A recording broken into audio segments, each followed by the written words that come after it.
And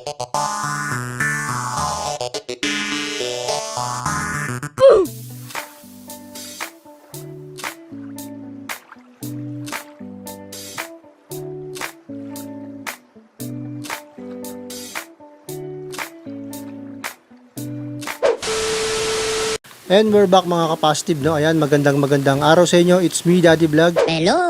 So, yun na nga, no? Going back sa ating Honda Wave restoration, no? So, sa mga previous video ko, nakita nyo naman, nalinis ko na yung inner, outer pairings niya. At ganun din yung kanyang chassis. Pero yun nga, no? Ang laki ng pinagkaiba nung before and after niya, no? So habang nakaubad tong aking nire-restore yung Honda Wave 100, gusto ko nang harapin yung apat na parte, no? Yung kanyang una is yung kanyang manibela, yung knuckle bearing, ayan, medyo maganit na. may sarili na siyang desisyon sa buhay. Then sumunod is yung kanyang front shock. Ayan. So yung front shock niya medyo madugo talaga, especially yung mga baso. Kinain na siya ng kalawang amag. Nahirapan din ako dun sa pagtanggal ng Allen bolt sa ilalim ng front shock, no. Tapos yun nga, medyo nabigla uli ako gawa nung yung fork oil niya is nasa 40 ml below. Dalawa na yon, dalawang front shock na yun, no. What? To think, dapat 50 to 60. Depende na lang yan sa maglalagay o sa rider kung anong gusto niyang play, no? So, ayusin din natin yan. Yan yung pangalawa nating gagawin sa kanya. At next is yung kanyang carburetor. Kung nakita nyo naman yung carburetor niya, talaga namang Akala mo nilublob talaga sa putik, no? Joke lang.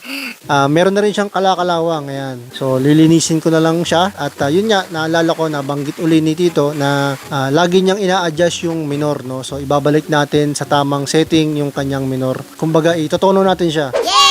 And last is yung kanyang engine cover, no? Tayo na raw bahala, no? So hindi ko na siya ipapa-powder coat. Although maganda naman talaga ang powder coat. Ayan, big shoutout nga pala kay Kuya Bong sa Dasmariñas sa powder coating. Ayan, diyan ako nagpapa-powder coat. In case interesado kayo sa powder coating niya na talaga namang quality, ilagay ko na lang yung link niya sa description, no? Para at least ma-accommodate niya kayo, no? PM niyo lang siya pag gusto nyong magpa-schedule. So yun na nga mga kapasok, no, natanggal na natin yung kanyang manibela. Ang size ng bolt niya is 14 at yung nut niya is 17, no, mm. So dito na tayo sa kanyang lock nut sa mismong T-post, no. Ayan, no. Kita nyo ba? Maganit. Magalit sa personal.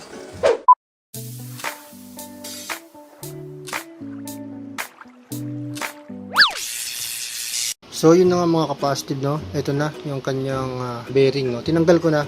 Wala pala siyang corona katulad nung sa Sporty, no. Direct bearing lang siya. Kaya kung makikita nyo naman, talagang napaka dumi na. Ayan na lang yung kanyang grasa ang natira, no. Ganun din dito sa ilalim. Nahulugan pa nga ako ng isa. Pero anyway, meron naman siyang kaparehong bulitas dito, yung sa Sporty. Ayan. So sinubok ko kasing ilagay ito sa kanya. Ito yung T-post. So, sad to say, point. Di ubra. Hanggang dyan lang siya. Tapos yung kamukha ng bulitas nito, yung pangtaas ng Sporty, no. So kung kahit makulangan man tayo dyan, mahulugan, papalit ko na lang to since hindi ko naman na to ginagamit. So linisan ko lang din tong T-post nya, yung mga bulitas, pati yung kanyang housing, kasi ibalik ko na ulit. Okay, diba? Ang bilis lang, no?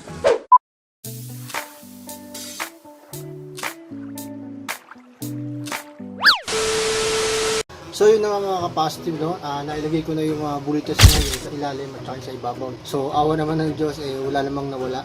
At yun nga, no, hindi na ako tawag dito, palit ng knuckle bearing since nakita ko naman nung nalinis mong housing niya, maganda pa naman. Walang kanto, walang any bakas ng gasgas. So talagang marumi lang siya gawa nga nung grasa at saka nung namuong putik. So ngayon malinis na siya at ikakabit ko na yung T-post. Ayan, so pati sa T-post niya mga kapasitive, walang problema. All goods, salpak ko lang to. Then proceed na tayo sa susunod na pag-aayos. Wow! The next day.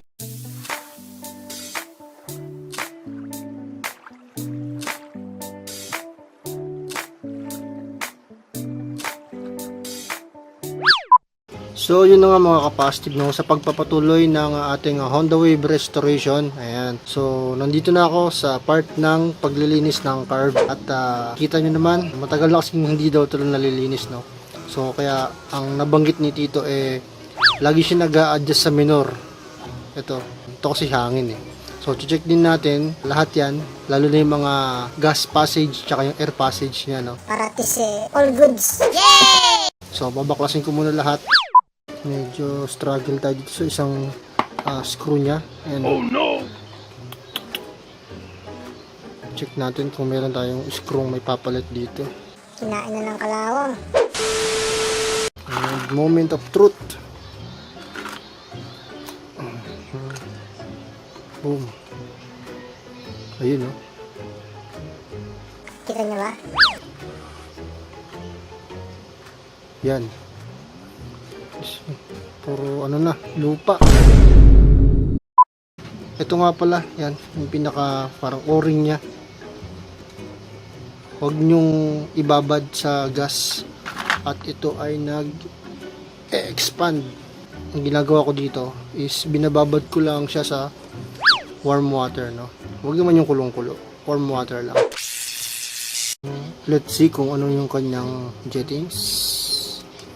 Pero syempre, sure ako na stock to. Siya ay 42S. Yung kanya namang main jet ay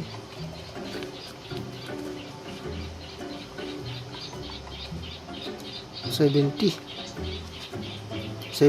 by 42. Oh no!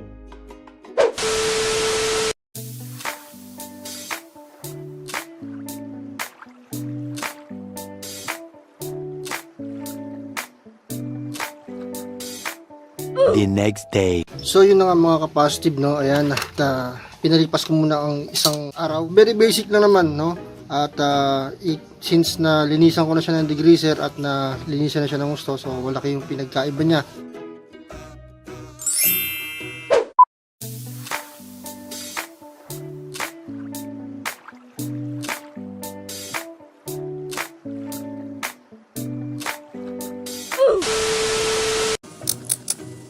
Yari. Konti na lang yung pork oil. Kaya pala. Day 3. So ayan na nga mga kapasitive, no. Focus muna ako dito sa kanyang front shock at dahil nga nabawasan ng kanyang pork oil, medyo natuyuan sa di malamang dahilan.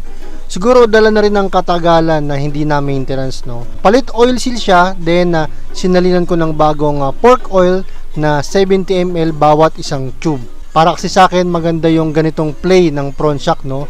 Pag ganyan kasi karami yung pork oil, hindi malambot at hindi rin matigas, no. So saktong-sakto lang since mugs na yung ipapalit ko dito. Day 4. So final step na mga kapasitive, no, para mabuo ko tong Project Wave 100. Since budget build to, hindi na pinapowder coat ni client yung mga engine cover niya. Ang gusto na lang niya is maayos at presentable yung itsura. Mawala yung patse-patse at mga bakbak na pintura. Kaya ginawa ko na lang dito is paint stripper plus liha hanggang mawala yung mancha sa cover ng makina. Madaling magtanggal ng paint, mahirap lang yung pagliliha. Sa next video, assemble na mga kapasitive para makita natin yung tindig ng bagong restoration na Wave 100. Stay safe, God bless. Peace out.